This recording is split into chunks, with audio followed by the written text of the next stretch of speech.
Good evening, everybody, and welcome to the Fifth Estate at the Wheeler Centre on this lovely, damp Tuesday evening. I'm Sally Warhaft, and, tonight's session on women at work has come about because, for me, I just cannot detach my thoughts from the fact that we have one female in our federal cabinet.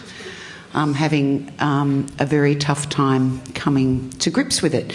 And my thoughts about this have extended into looking yet again at the place of women in the workforce, both in our parliaments, but also more broadly. And so how can it be that we've got this situation in 2014 where we have one federal cabinet member, and when she's away, it's a room full of blokes? How can it be that women still earn less? How can it be that women still participate and have more economic insecurity than men in a country that purports to be equal? So to get into this tonight, we've got a fantastic panel of guests, and Judith Troeth, I'm sure you'll be all familiar with, was a Liberal senator for Victoria in the federal government for 18 years, and she retired 2 years ago. Judith was the first female member of parliament in an agriculture portfolio as the parliamentary secretary to the Minister for Agriculture, Fisheries and Forestry. Before becoming a politician, Judith was a farmer, a beef and sheep farmer, and a teacher. And, we could do with a few more of those, I think, in the ranks, and perhaps it's part of the problem we'll get into. These roles partly led to her becoming a key advocate while she was a senator on issues including rural education, women and immigration. Many of you will remember that Judith was instrumental in the 2006 Private Members Bill to remove the ministerial veto over RU 486 abortion pill with 3 other female senators.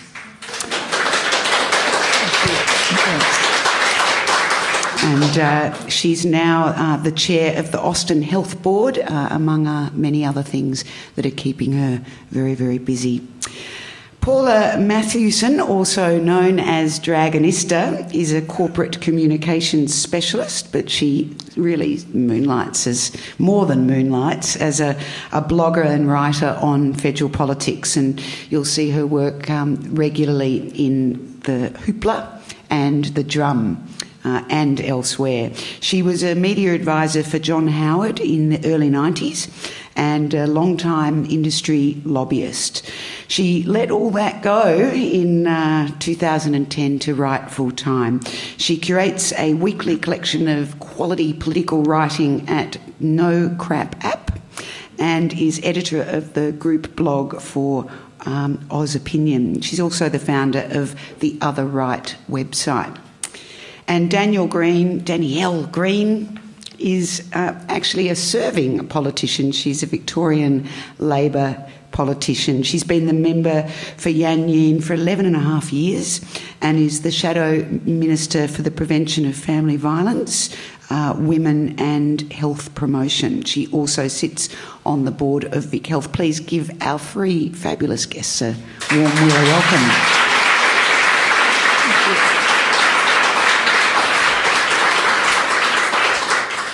So we'll start with Julie Bishop, with this one woman in a federal cabinet in 2014, and none at all when she is away, which she so often is, as the foreign minister. Is this okay? I don't want to assume that none of you think it isn't. I'll start with you, Judith. No, it's not okay. My party has always lived by the mantra that women are chosen and appointed on merit, and to say that there are, by definition, no other women of merit in the parliamentary party sufficient to be appointed to Cabinet is disappointing and disconcerting and just, in my view, a total betrayal of what the Liberal Party should be about. So I'm very disappointed that we only have one woman in Cabinet. Do you think that merit argument, is that just rubbish and there are women of merit that just simply haven't been picked? Or do you think that there is some significant structural or other kind of barrier preventing women of merit from getting into the higher levels of the Liberal Party? I think the party hides behind the merit idea. For instance, in the recent pre-selection battle for Kew with Mary Wooldridge, a high-ranking, competent, very able member of Parliament already, not to be chosen as the member for a very safe seat when her qualifications were simply outstanding, was to say that the candidate was then chosen on merit was completely ridiculous. The idea that a candidate is chosen on merit, to my mind, often seems to apply only to women. You never hear that a man has been chosen on merit, and I think that's, a falling away from the standards that I certainly espouse. So I think the party hide behind it and use it as a convenient thing to trot out when the right choice is not made. It's interesting, isn't it? It's like that question, or only ever asked of women, how do you juggle it all? I've never ever heard a man asked, how do you juggle life and work? Paula, what do you make of it as somebody that's both an observer now but also in the past? Is there something wrong with the Liberal Party? That's a big question. On the question of merit, if it is in fact true, I mean, I agree with everything that Judith has said about, it is a bit of a furphy. But if it is in fact true, why aren't there women of merit in the Liberal Party? And I think the Mary Wooldridge example is a very good one, that the party is not spending enough time cultivating and promoting and fostering and shepherding, whatever words, adjectives you want to use, the women that have the potential and talent within the party, so that they do qualify to become meritorious for appointment to Cabinet. I mean, looking at the Cabinet, there's 19 of them. Most of them were ministers in the Howard government or had some sort of ministerial responsibility in the Howard government. So I understand that argument that Tony Abbott wanted to have this slow, steady, consistent, didn't want to scare the horses by putting people into those roles that had already performed those functions. Let alone women. He did say he was disappointed that there weren't at least 2 women. Well, that's because Sophie Mirabella didn't get elected. So, I mean, But he did then say that there were women knocking at the door. And my view was, why was the door shut in the first place? So you would have to ask. That's right. So for me, I think it's about the Liberal Party has not fulfilled its responsibility to promote women within the party to ensure that they do have the merit to be appointed to Cabinet.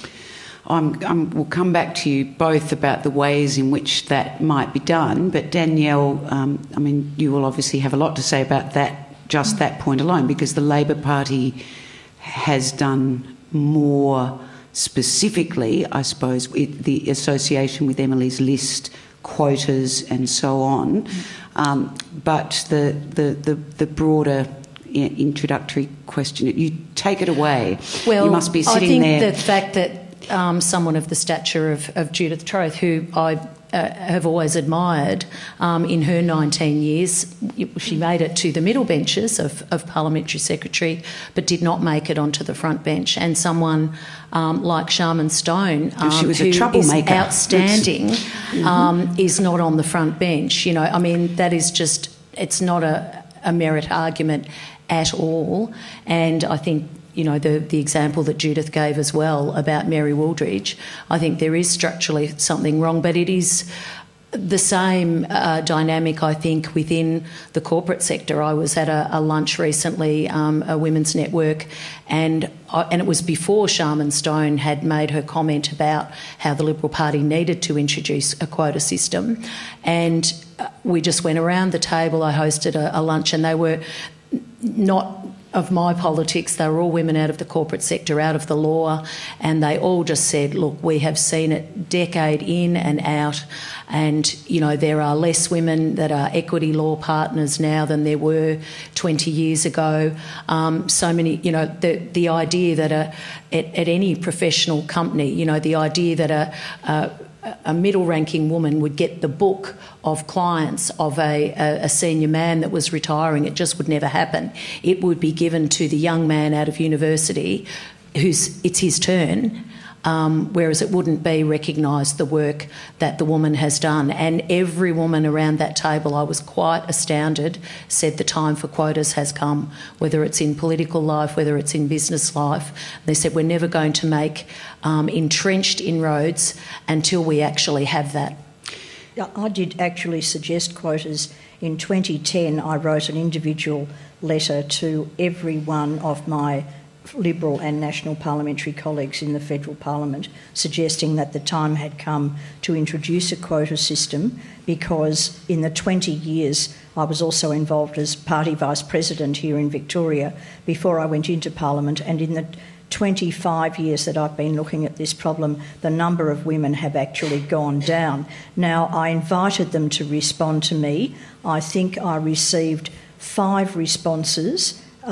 3 were lukewarm and 2 were cautiously saying that we would have to look at this in the future, but the rest of the parliamentary party simply ignored the letter, and I was spoken to severely by 3 phone calls by one of our women on the Federal Liberal Women's Council, who wanted me to know that they had immediately passed a resolution banning the use of quotas. Now, I don't want you to think that I'm dissing on my own party.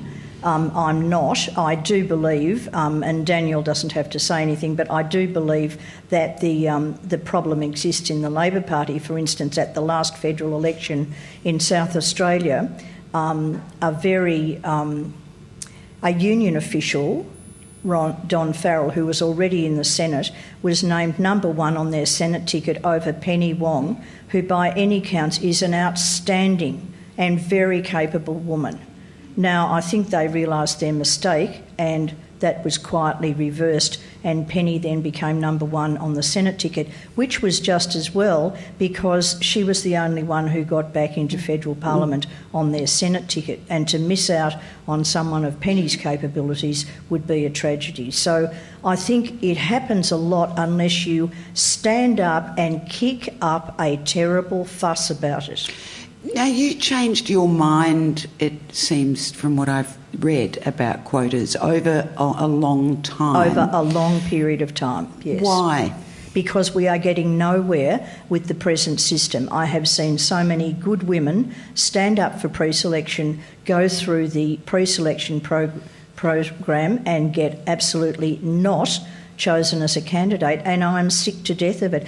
How can we say to women, why don't you join the party? Why don't you, if you want to? I mean, let's face it, not everybody wants to be in Parliament.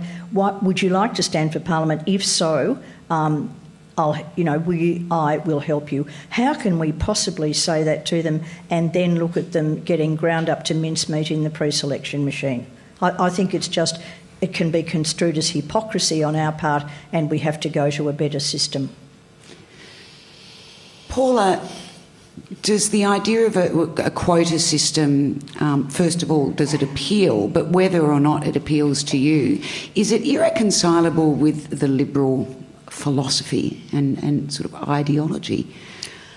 I think it probably does. And I have to say that sitting here between 2 very well-credentialed women, I don't believe in quotas. I believe that it just promotes a feeling of tokenism. And you really do. We need to get to the actual nub of the issue, which is that there are women that have the capabilities to make great parliamentarians, and they should be pre-selected not because they're fitting a quota, but because they have the qualities. We need to change the mindset, and I don't believe the way to do it is by imposing a quota. Now, since I've been writing about politics, and a lot of people have said I've tended to move a lot more to the centre from my conservative beginnings, and I find that on this particular issue and others, I really do still remain of a conservative mind frame that we should be working on merit, but let's be a lot more genuine about that. And I think that's what how needs to be addressed. do you do it then? How do you, if the Liberal Party at the moment is not making it work, and you don't have a system to make it work like quota, how do you just suddenly make yourself more appealing? Well, I think we look at the circumstances that end up moving against the selection of women that aren't necessarily about them being women. They're about other problems within political parties. Last weekend we looked at the issue of union dominance in the Labor Party in terms of pre-selections, with Joe Bullock being the number one Senate candidate, and the fact that he wasn't necessarily the most meritorious of the Senate candidates, certainly not the Labor Senate candidates. So there are other issues that contribute to women not being selected or not being made number one or what have you. Let's identify those. Let's be a lot more open about those issues within the parties and address those, rather than just imposing something like a quota, which is really just a band-aid over the issue. It's something a lot more superficial. I must say that when I was working in agriculture, I was in charge of the 13 research and development boards as part of the portfolio, all of which represented the views of growers and were funded half by the growers and half by government, and every 3 years those boards would change. Now, some of those boards had never had a woman on them. They were usually about 7, 8, 9 people. Grains, for example, had never had a woman on it, neither had dairy. Now, there was a selection committee, and I'm sorry if this is a bit long-winded, there was a selection committee that would come to me with a list of who they thought would be and this was entirely independent of government, but who they thought would be the best choices for the board. So I would be offered a choice of perhaps 12 people, and we were to select 7. Now, when I began to do this, I decided to say to the selection committees, what I want on these boards is diversity. Get it? So if they were wise, they went away, and I said to them I wanted at least one woman on that short list. And I think the Conservative Party in the UK has adopted a variant of that type of attitude, so that in the final presentation you actually have the chance to look at that list and perhaps select one woman. Now, whether or not we structure our pre-selections differently, I don't know. If we had very large pre-selections, say 21 candidates in the past, sometimes they would then select, they would have a pre-convention, select, let's say, the best 5, and then another convention would finally choose the person.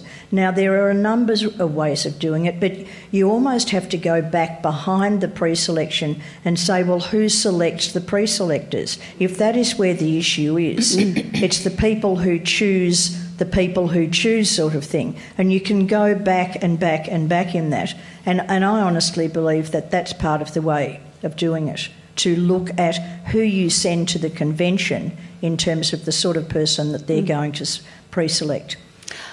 I wanted to return to something that Judith said and something that Paula said.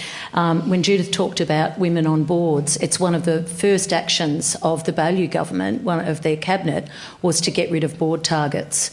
The Bracks and Brumby governments had board targets that the target was 50% of all government-appointed boards would have that number of women. And as soon as you strip that away, I mean, I can't even get the data, but we just know in every portfolio that the numbers of women on those boards are plummeting. And I think what I'd say in answer to Paula saying we don't need quotas. I think it's the same dynamic as whether or not we have strong human rights and equal opportunity legislation. We can all say, well, everyone should be nice to people, you shouldn't indulge in racial hatred or bigotry, but we've found over decades that the only thing that works really in the end is legislation in that form, and we're going backwards on that federally, but I think that that's what I've concluded over a long period of time, that quotas work. And I think with Judith's experience of being ticked off by her party after she wrote saying about quotas, I think what's worked in the Labor Party, and we are not a perfect beast, just like we've seen the number of women in Cabinet contract under this change of government, that can happen if you're not vigilant at any level. But the collective action of many women over a number of decades has seen huge change, and 43, there's very little commentary on women in state politics except when things are going wrong, i.e., when Joan Kerner was Premier or when Mary Wooldridge is not getting a seat. But there's been a quiet revolution in the Labor Party in that 43% of our current caucus are women. Most people don't know that. And we've just finished our pre-selections, and for the lower house, for the 45 seats that we need to win government, 51.11% of our candidates are women. And how many are in the shadow cabinet? 9. Out of? 22. Yep. It's impressive. There's absolutely no doubt about it. And I think, on any figures, the Labor Party in recent times especially has trumped the Liberal Party, but there have been moments, Judith, it seems to me, when the Liberal Party have had a better culture, I suppose, perhaps. And one of the times I was reading about, to my surprise, only because it was so recent, was under John Hewson in the 90s, where he was all over a Liberal women's forum that gained some momentum in perhaps a more Liberal Party kind of a way. What happened to that? We did have, I think, from memory, about 6 women pre-selected who won their seats as a result of going through training in that Liberal Women's Forum, and they were all selected in marginal seats, and I think at least 4 of them then went out in 1998 because they were in such marginal seats. Now, women are, according to our party research, very good at winning marginal seats. They make very effective candidates. They're out there pounding the pavements, they talk to people, they really make an impression on those people that they meet, which is often enough to get them over the line in a marginal seat. But if they only hold that seat by 1 or 2% or even less, they're then on a swing against the government or against their party, then likely to go out at the next election. And I think that did happen to certainly a couple of candidates that I can think of from Queensland and South Australia. Several of them did hold on, but since John Hewson certainly set that up and made it work very well, but the other thing is that he was in opposition, and when you get into government, a lot of the dominant forces in the party then come back to rule the roost, and the party almost immediately, in my view, becomes more conservative. So that when I went into Parliament in 1993, it was with Hewson as the leader, but certainly over the time that I was in Parliament, I would certainly say that the party moved to the right, and that seems to be the reigning method at the moment. Paula, you talked about things having to change, I suppose, in a deeper way, I suppose, than a quota system. A cultural change is, I think, partly what you're getting at. We know our Parliament, our federal Parliament, is not representative in almost any way. Now, if we think about, is it reflective in its behaviours, or are parliaments in Australia, state as well, reflective in their behaviour of the way we would want our representatives, if we had them, to behave? And I think we probably can all take a stab at the answer to that. And this is Labor as well. I think this is a pretty equal thing, and it's reflective of the experience of so many women in the workforce generally, but especially women that aspire to leadership or to senior roles.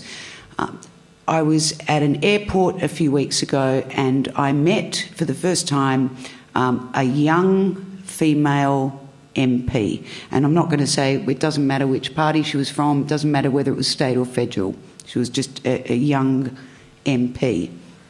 Whether or not it doesn't even matter whether she was in opposition or not. And she was a mother of a young child. And I said to her, "What's that? What's it like being a politician with a young child?"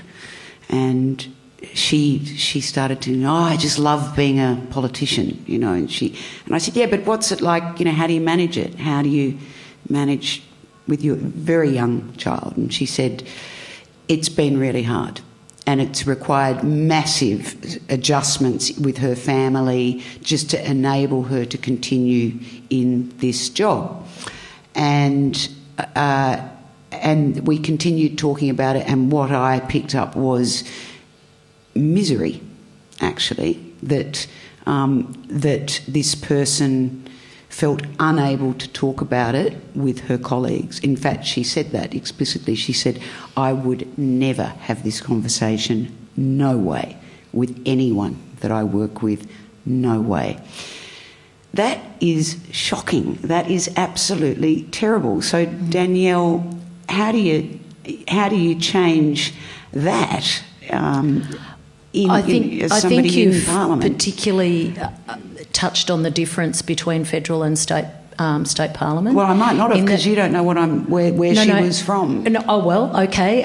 But I'd say in terms of federal parliament, the experience in the Labor Party, but what I've observed, and my friends... Don't know which party she's from either. No, but I'm just saying, in what I've observed in terms of friends, whether they're male or female, their decisions whether or not to have children, and I've been asked myself to run federally, and I mean, my youngest is 24 now, but it is such an alienating environment for anyone with children, males or females. The tolls on marriages are incredibly high, the issues with kids, whereas at a state level we're just not away as much. And I mean, I'd use Jacinta Allen as an example at the moment, who's just, I mean, most people wouldn't know. If you see her standing up being the leader of opposition business, on the evening news, but, she's got her baby, Cormac, was born in December, and then she has another one that's under 2. And Cormac is just part of the fabric at the Parliament, and I've put him to sleep in the dining room, and it's a lovely unifying place. But I think because the state parliament is smaller, we spend more time together. The whole way the federal parliament is set up, the offices are quite separate. It's hard to be, even in a party like mine that I would say is founded on being more collaborative and collegiate, it's a very, very lonely existence. Whereas I think at a state level, and I think that's been the strength of why Labor has managed to get so many women in, is that we're able to have collective action in a smaller parliament, but also not being removed from our families and our communities. I'm just so dying to tell you who it was. I can't. Don't do that. But it's I wouldn't, obviously, but it's interesting too that the way you just described it with the cuddling the baby in the members' dining room is the way this person started out too. But it just wasn't the truth. Now, we don't have a mother in our cabinet, which I just find unreal. How could, in our federal cabinet, how do you go about changing that? I'd like to hear from both of you. Well, you don't. I mean, Danielle is quite right when she says that I had never contemplated federal parliament while my children were growing up. I had 2 efforts at pre-selection for state parliament, neither of which I won, and so I'd reconciled myself to probably not going into Parliament, and all of a sudden a Senate opportunity arrived out of the blue to go to Canberra. Now, I'd never contemplated federal politics, but I also knew that if I wanted to get into Parliament, this was the best chance I was ever going to have. So I jumped at it.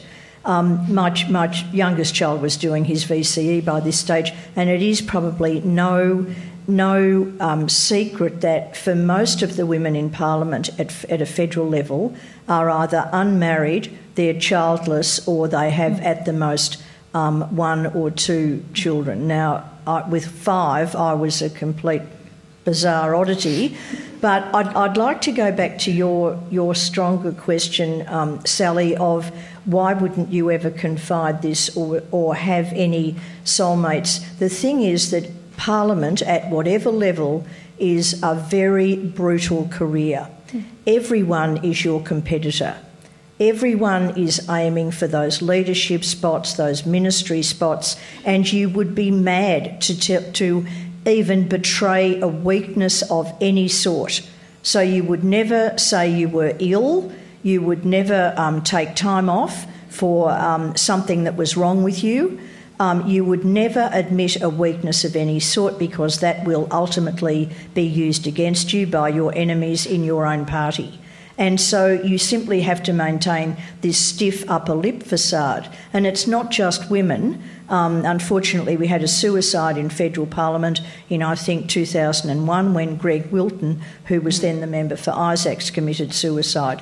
And we had an attempted suicide by a senator a few years later. Now, I think that feeling of you family understand, but they also see the worst side of you in a way, and you can hardly go home and say, boo-hoo, I'm feeling terrible and I'm so sorry I decided to go into Parliament. That will prove their worst fears.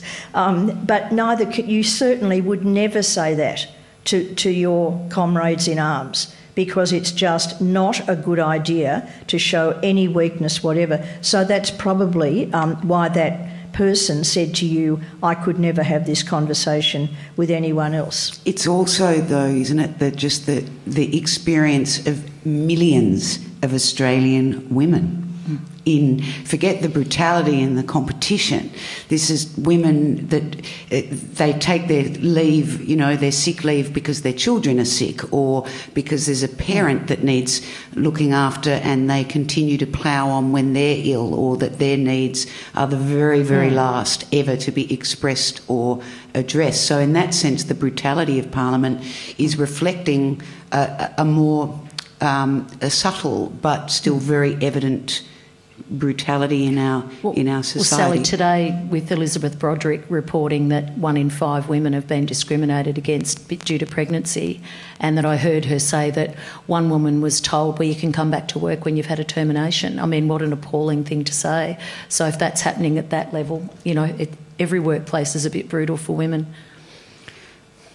or can have the potential to be. That's right. I think just perhaps bringing that all together, and you asked me earlier about culture, and Judith has touched on it a bit, specifically in relation to the Liberal Party. I remember too when John Hewson was leader, because I was working for John Howard at the time, which made it a very interesting dynamic. But John Hewson, I think even to this day, when you hear him speak, is clearly more of the progressive mould, even though Paul Keating did call him the feral abacus. Hewson is of that mould. And I think that what happened over time is, as Judith said, during the Howard years, the more right-wing forces became more dominant within the party, and so the progressive voices became more quiet.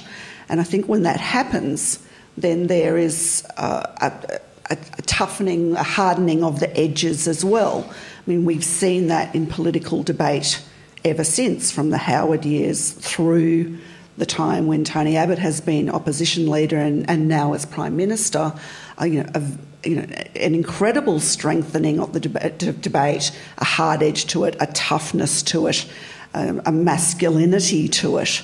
And it's no surprise at all that that's being reflected in the business community and in the general community, because that's what's being expected of us now. That's what's become normalised, that we have that tough approach, that we don't show our softer side, not in a policy sense and not in the more personal sense in the workplace when it comes to women. Danielle, do you have a response to that?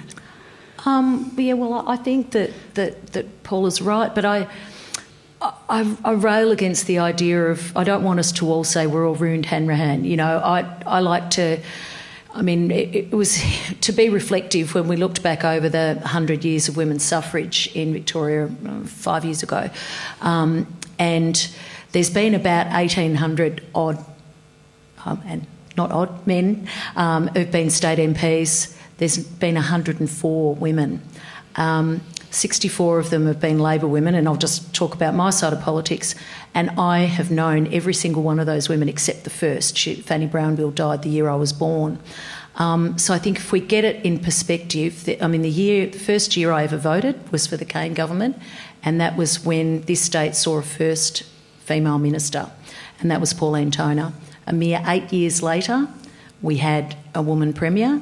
And then that woman premier and other women that served in that government then worked on rules in the party, and we've then seen there's only 5 of those women are dead. You know, 59 of us are still alive and well, and I think 24 or 25 of us are currently in the parliament. So it does show that change can happen, and it is so recent. But then we can see with what's happened with now no mothers and only one woman in federal cabinet that it can go backwards. But I speak a lot to girls at school and young women in leadership, in student leadership positions, and I want to give them that perspective and say, when I was a little girl, there had never been any women parliamentarians, but now there have been on all sides, and the thing is making it stick. So we don't go backwards, we don't have the electoral tide going out. And that's one of the things why Joan Kerner and Kay Setchers and others formed Emily's List, because they were worried that when the electoral tide went out, that's when all the women went out, because I think we only had 2 women remaining after the 92 loss. But now, out of the 20 safest seats on the pendulum in the state parliament for Labor, 13 of them are women.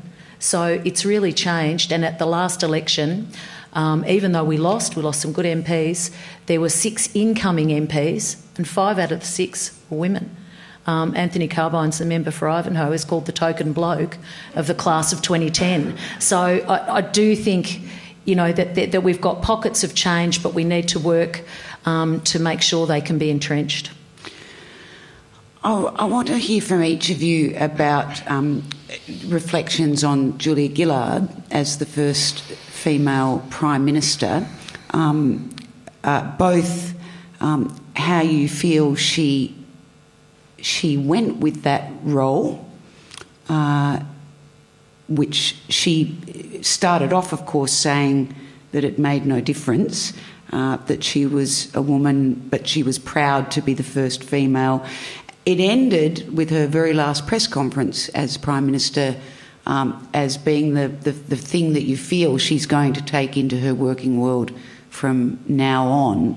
And in the middle of that, of course, was the misogyny speech. What impression do you think those brutal years made, Judith?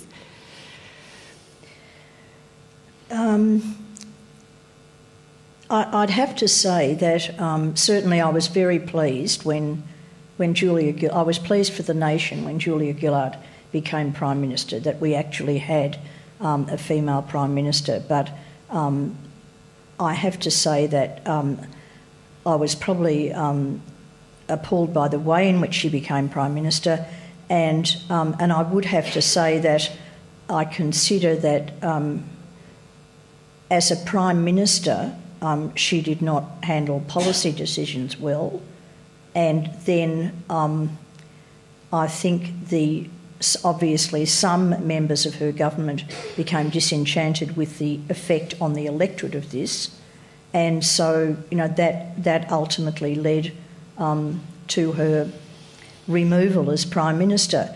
Now, as in terms of the misogyny, certainly I don't think that Julia Gillard was singled out, except by some cartoonists and some writers in the general run of media who tend to take it to absolute extremes. But I don't consider that there was an absolute right basis for the Prime Minister's speech about misogyny. I think it devalued the Parliament in terms of the way it was done, and I just felt quite troubled by the way in which the Prime Minister would use parliamentary space on a speech of that topic. And I'm sorry to be so frank, but that's how I think about it. And I think her Prime Ministership was ultimately devalued. She did start off by saying that it didn't matter. And I think if she'd risen above that, above what she obviously saw as misogyny, her Prime Ministership would be better remembered. But for me, she then turned to the gender card in the last episode of her Prime Ministership, and I did feel disappointed in that. Please don't apologise for that frankness, and especially at this forum. But also, I think it's a very difficult view to express publicly for a woman to express that view. Yes. I know because I did it and was clobbered for it in a way that really shocked me too, and where you remember very, very brutally, I suppose, that women are not a united entity, of course, like any other, and have an incredibly wide range of reactions, and they don't always make sense, just like men. What did you think, Paula? Well, I was actually relieved when Julia Gillard became Prime Minister, and it had nothing to do with her being a woman at all, but as a lobbyist at the time, the Rudd government was completely unworkable, and I was very happy for a person that I met through my political working life and found to be very capable and very engaging and highly intelligent, becoming Prime Minister. I thought that was fabulous. I would agree with Judith that Gillard did not deliver on the promise that she had, either through her own doing or by taking bad advice.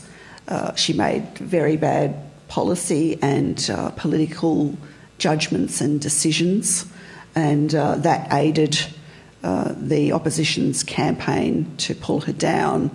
I must say, though, that I agree with Judith also that Gillard would have been better off putting the whole misogyny thing to the side, not actually acknowledging it and letting it play, letting it have prominence, but balance that with the fact that a number of journalists in the Canberra Press Gallery said to me they just can't cope with a female Prime Minister.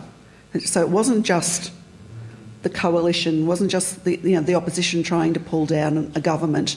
It was that the people in this reporting role, good old MSM, as whether we call them these days, the mainstream media, really did have a problem grappling with Gillard being the first female Prime Minister.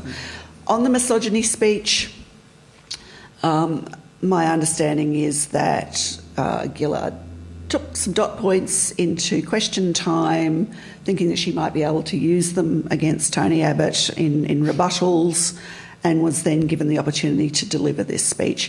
For me, the issue was that she was giving that speech in defence of Peter Slipper, and that sat very uncomfortably with me. It also being the day that the legislation was passed, reducing the sole parent pensions. So for me, it demonstrated again this lack of political nous that she'd had in the past, but didn't seem to be able to maintain during her prime ministership. But as she said in her farewell address, the misogyny, the sexism, that did play a part. But I think that she opened up that front through bad political judgment along the way. I think, whether we're men or women in politics, we should just be judged for the decisions that we make. And that government made some very good decisions, but they made some appalling policy decisions. And Julia needed to be held accountable for that, just like Kevin Rudd did. But I think the day that I read a David Williamson piece in The Australian, and it talked about what Alan Jones had been saying, that, she should be put in a chaff bag and thrown into the Tasman. And there was another, and I can't remember his name right now, but there was a federal Liberal MP from Queensland that said she should have a hit taken out on her. When I read that Williamson piece, because I hadn't heard that Jones had made that remark, my blood ran cold. I thought, this is introducing something into Australian politics. We've only ever had the attempted on the life of Arthur Corwell in the history of this country. But I thought, I am worried for this woman's safety. And I think that if a union official or if a Labor politician had said that a hit should be taken out on John Howard, they'd have been arrested. And I think there were different standards because Julia Gillard was a woman. And, the idea that the leader of another party would actually get into you after your father's just passed away and say that your father would be ashamed of you, I think that really diminished all of us. And I just don't think that, the gallery, the community would be appalled if it was said about a male politician. But it goes to Judith's point of the brutality of politics.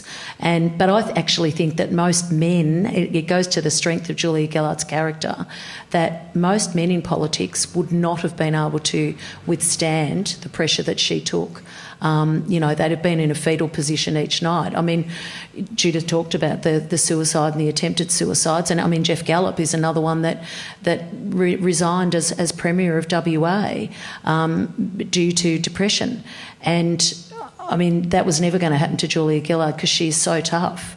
And I think it goes to the thing of any woman in leadership. You've always got to be, 3 times or as good to, 3 times as tough to be considered half as good. Well, it's just not fair, is it? No, but those who say that Julia Gillard endured the worst, public commentary of any Prime Minister, I think forget the something like almost 15 years of lampooning, satiric attack and so on. John Howard endured some terrible comments and equivalent to having a hit taken out on him. And I think because it was over a much longer period and people grew to accept it, that people would make fun of John Howard, I think they do forget that sort of ferocious attack was also levelled at him during his time as opposition leader, his time as Prime Minister and so on. So I think you have to be tough to stand there and take it. Julia did to some extent, but John Howard also stood there and took it for a very long time, and no one should forget that either. If you would like to ask a question, put your hand up and somebody will put a microphone in it while you're thinking about that. There's a charming quote from Madeleine Albright who said, "There's a special place in hell for women who don't help other women." And is that true? That cheers me up in that case. I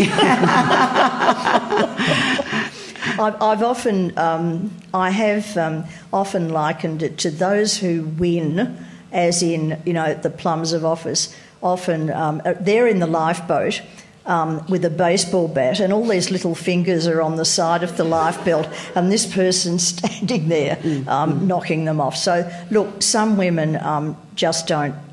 no, you shouldn't feel obliged to, but certainly having been through quite a bit, I did have a fellow feeling towards new members of Parliament, and put it this way, if they wanted to be helped, I was very happy to help them.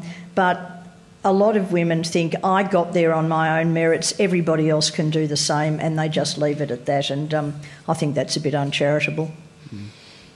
I think that Judith, when we talked about in the introduction Judith's role in the RU 486, that collaboration of women across the parties showed women at their best in being able to collaborate. And there's an example in Victoria in that my opposite number, the Minister for Women's Affairs, has been quite public at Heidi Victoria and saying that she didn't believe that it was a reasonable thing that we should aspire to equality of men and women in Parliament because we're naturally nurturing. Well, I'd say I think that we can do both. In the light of tonight's topic, would you care to comment on the gender imbalance in the audience, please? I feel very much at home amongst the sisterhood. It's always a lot of women at Wheeler. We love that. I did read a really interesting thing during the week about the differences in women and men putting their hands up for any kind of question time outside of school and university, where for girls, you know, it's a safe, compliant thing. You put your hand up at school, but in any setting outside, and particularly in workplaces where people are asked to put their hand up, guess what? It's always the blokes. Do you think, by the way, that Tony Abbott making himself the Minister for Women, and in case you didn't know, he is our Minister for Women, was that payback for the misogyny speech, do you reckon? Paula? Look, I did a little bit of homework on that, and I know it's going back a bit, but before Bob Hawke, Paul Keating was the first Prime Minister responsible for women. So Bob Hawke didn't have any women in his cabinet, and he didn't have... Susan Ryan? Susan Ryan, the yes. first one. Yeah. My apologies. Susan Ryan was the first. But no... Not a minister for women. No. Minister assisting. No, that's the minister assisting is a new thing. So traditionally, from the Hawke and Keating years, the responsibility for women sat within the Prime Minister's portfolio. It started with Gough. I didn't see any women in Gough's No, but in ministry. terms of responsibility for women, he set up the office, and it was during the International Year of Women. And in fact, Tanya Plibersek was the first Minister for Women. Under Rudd, yes, was the first. No, she wasn't. Yes, she was, actually. Yes. No, Susan Ryan was the Minister for the Status of Women. She was. We'll it might have been a different title. Someone's got a phone and they can... as well as higher education. So my point is that basically that Abbott has reverted to the Howard years. So Howard was also the Prime Minister responsible for women. And as you would imagine, the more progressive party, Labor, under Kevin Rudd, created a separate ministry for women. You wouldn't expect the Conservatives to do that because, as we have already discussed, you don't make a special case of women. They get up on merit, not because of their gender, so you wouldn't necessarily have a whole ministerial portfolio for them either. So...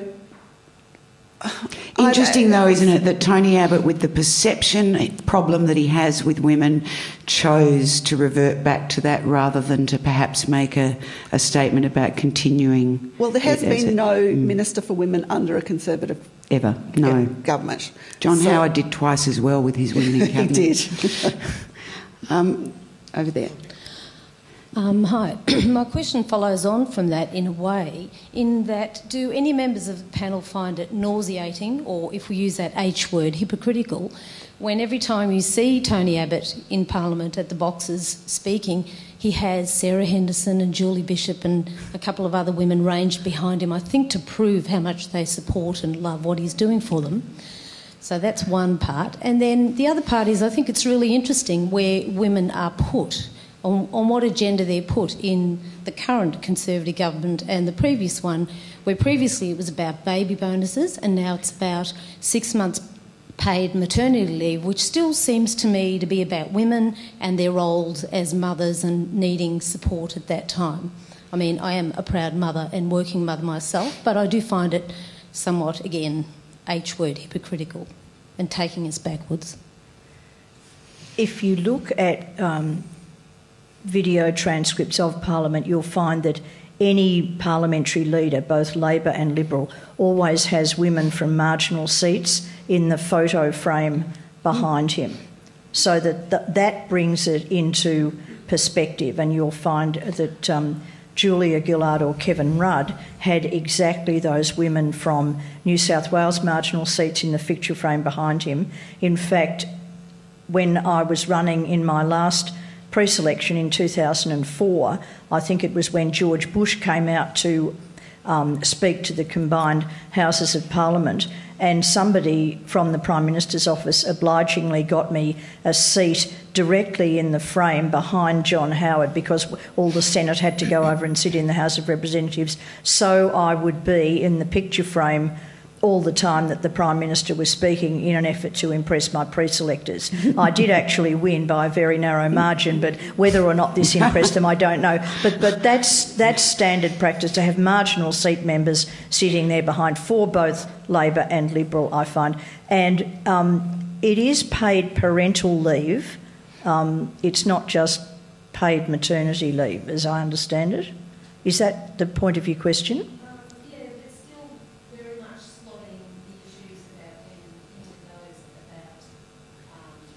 Sorry, I can't hear you. About economics rather than...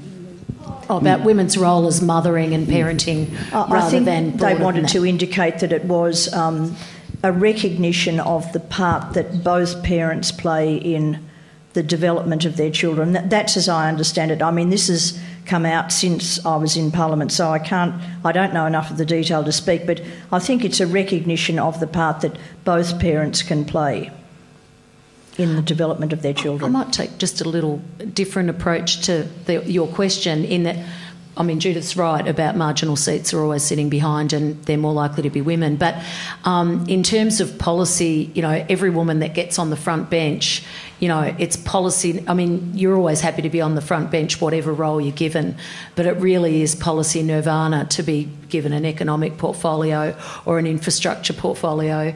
You know, we all really want that, you know, not just to be put in a particular role of nurturing community services, whatever it might be. As important as those portfolios are. My name is Zoe. My question or comment is based around how we seem to be pushing men out of the conversation when it comes to the progression of women. I think that actually hinders the movement, because we are alienating them from the conversation. We don't encourage them to fight as well. I was raised by, you know, a hardcore feminist. He was around in the 60s and 70s, and he wasn't, you know, able to join clubs and things. And he raised both my twin brother and I up with a real understanding of equality just beyond, you know, the genders. And I just kind of wanted to see what you guys feel about that, because I'm sure you've got husbands that are, you know, fully supportive, or brothers. And I think it's time we stop thinking that only we can help ourselves, that it takes, you know, takes a tribe kind of thing. Yeah. Well, I have 4 sons and 1 daughter, and I must say I have always endeavoured to raise them as, you know, if not understanding, certainly being aware of the issues that myself as their mother or their wives would ultimately face. Now, 2 are fine, 2 are unfine, basically. So I don't know what that says about me as a mother. Pretty good odds, I reckon, Judith. My mum would kill for that.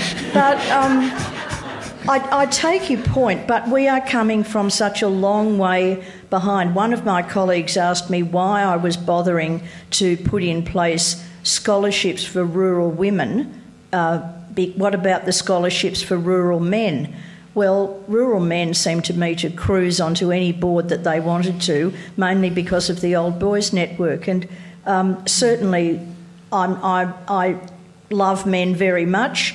Some of my best friends are men, and I just think we are coming from such a long way behind, and whether it's a particular point about Australian society or about Australian culture, but those of us who feel inclined should move and work in any way we want to make up the difference a little bit. All I'm saying is that we should encourage men to also fight for that, actually get them to want to see what's happening as well. I agree, and some of our eminent business leaders have done that, and I'm so gratified that that's what they're doing, but we need to convert more of them. I think there's a great example of men acting is with the white ribbon movement, in that they're saying, nailing their colours to the mast, and it's about men taking action as well. I mean, we can educate as mothers and friends, and I've got 2 sons, and particularly I wouldn't have been able to get by and continue my political life, and my electorate was really affected by the Black Saturday fires, and my son, who was still a teenager, was doing my washing and feeding me and demanding I get home because I hadn't eaten for 3 nights. So, I think Judith and I have probably done our bit with sons, but, it's got to be men wanting to do it too. And I think that I don't know, I get upset about when people say because we're talking about emancipating women that we're bashing up men. I don't think we are at all. And I think there is something a bit fundamentally wrong with our culture in that we could see how backwards we could go after the rise of One Nation and become quite overt in our racism. And I think that when you start talking about that it's okay to discriminate against people and it's okay to be a bigot, there's messaging about it's okay to discriminate against women.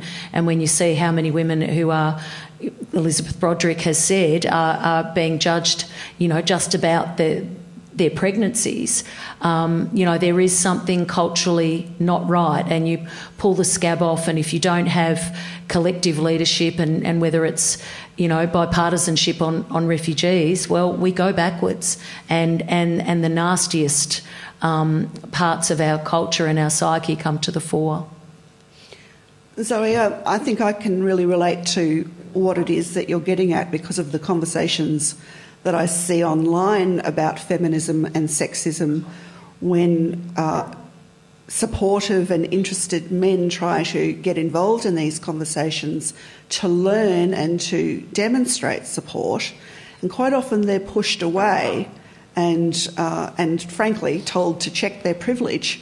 Now, I know that's pretty bold for me to say, being one of 3 white, middle-aged, privileged women sitting here on the stage talking about women.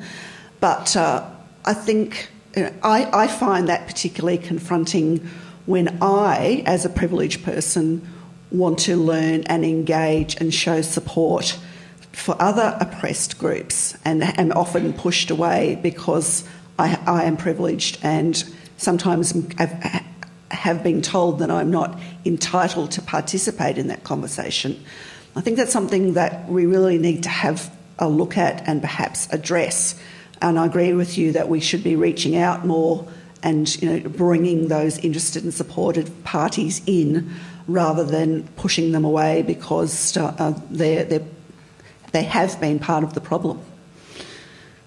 Nothing's going to change until men change either, Zoe. So that's... Although the only thing I would like to add is just that not every woman, in fact thousands of Australian women, don't have a loving husband or brother or anyone in their lives. They're just out there looking after kids or so they don't have that kind of love. Not everyone does, sadly. A lot of love in this room, though. The hour has gone so quickly. I really could have kept this going all night. I feel like we've just touched the surface, but I'm incredibly grateful to the 3 of you for being so open and frank and wonderful. Please thank Judith Troeth, Paula Matthewson and Danielle Green.